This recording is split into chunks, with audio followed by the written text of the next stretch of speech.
buddies, it's Nurse Onyechi on your screen again today, and today I'm going to be talking about pre-eclampsia and eclampsia.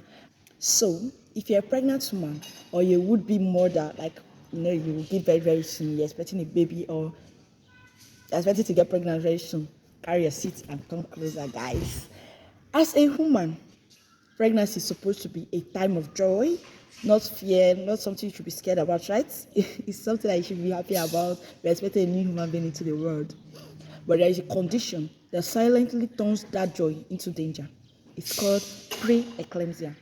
Left unchecked, it can progress to eclampsia, a life-threatening complication that can put both mother and baby at risk. Now, what is this pre-eclampsia? Pre-eclampsia is a pregnancy complication that usually starts after 20 weeks. It is mainly marked by high blood pressure, protein in the urine, and swelling. The real danger is that it affects how the blood flows to the vital organs, like the brain, the kidneys, the liver, and even the placenta. This simply means there is an abnormal increase in the blood pressure. This happens during pregnancy and usually after the 20th week. But it's not just the usual blood pressure that we know. You understand? It's not the usual high blood pressure that we all know. In pregnancy, the main issue starts from the placenta, which is the baby's food supplier. Normally, the mother's blood vessel open wide so that plenty of blood flows to the placenta, giving baby enough oxygen and food. So the blood vessels of the mother, normally during pregnancy, the thing opens wide, like wider than normal, so that the blood that is flowing there will be enough and can supply enough oxygen to the baby in the womb. But in pre-eclampsia, those blood vessels don't relax and open well. That is, the blood vessels, they don't open that wide. The way they are meant to open, they don't open like that. You understand? They are too narrow for enough blood to pass through. They stay narrow like a hose pipe that is squeezed too tight. During this pre-eclampsia, the blood vessels, they are too narrow, like very narrow. They are like, okay, imagine a hose pipe and you squeeze it. Exactly, that's how narrow it is, that enough blood cannot flow through the vessels and go to the placenta. As a result, the placenta doesn't get enough blood. So because of there is no passage, there is no enough passage for that blood to flow, and enough blood is not flowing through, is not flowing to the placenta. There is no enough oxygen to that placenta. There is no enough blood to that placenta. I know the blood carries the oxygen. You understand? So no enough blood flow to the placenta means no enough oxygen to the baby.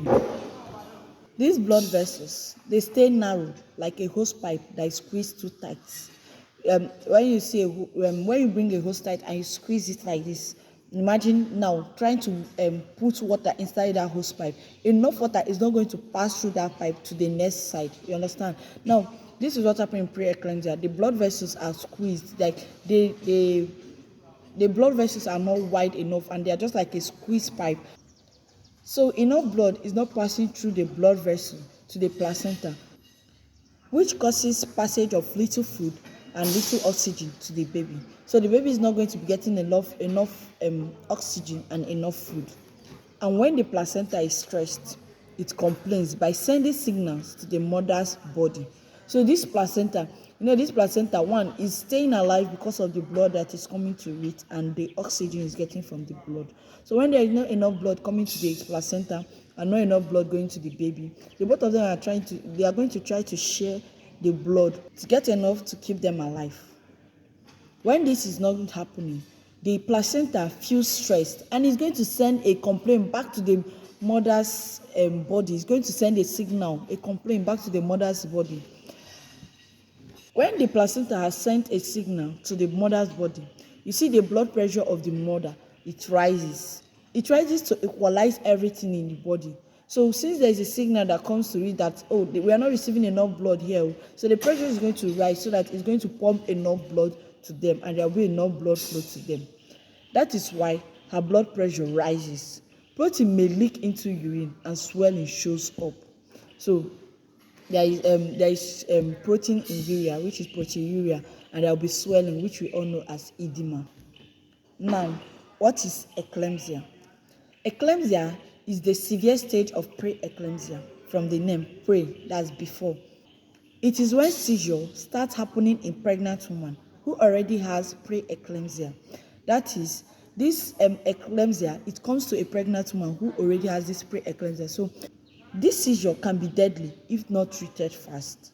So don't allow preeclampsia to graduate to eclampsia. It is very deadly, like it can kill in few minutes. If preeclampsia is the warning stage, then eclampsia is the explosion. Yes, it is. Causes of this preeclampsia and eclampsia.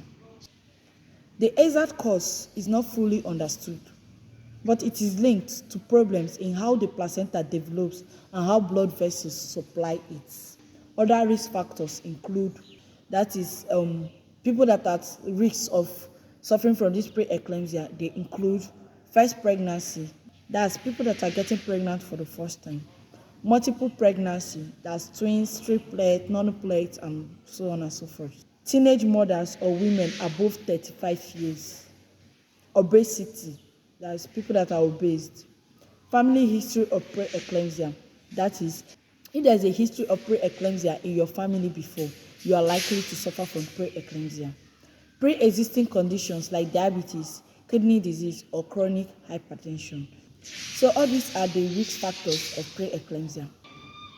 What are the signs and symptoms of preeclampsia? Persistent headache, blurred vision or sensitivity to light, swelling of the hands, face, or feet, that is edema, sudden weight gain, pain in the upper abdomen, nausea or vomiting, high blood pressure and protein in the urine, detected during antenatal care. How this preeclampsia migrates to eclampsia? If preeclampsia is ignored or poorly managed, the high blood pressure and organ strain can trigger seizures. Once seizure occurs, that is called eclampsia, the most dangerous stage. How to prevent this preeclampsia? Always go for regular antenatal visits. Yes, don't skip that your antenatal class. It is very important for you and the baby. Monitor your blood pressure regularly.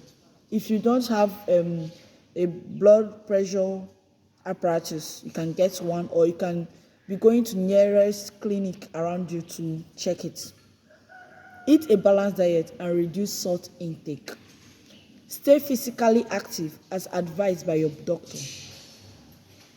Take prescribed supplements like calcium if recommended.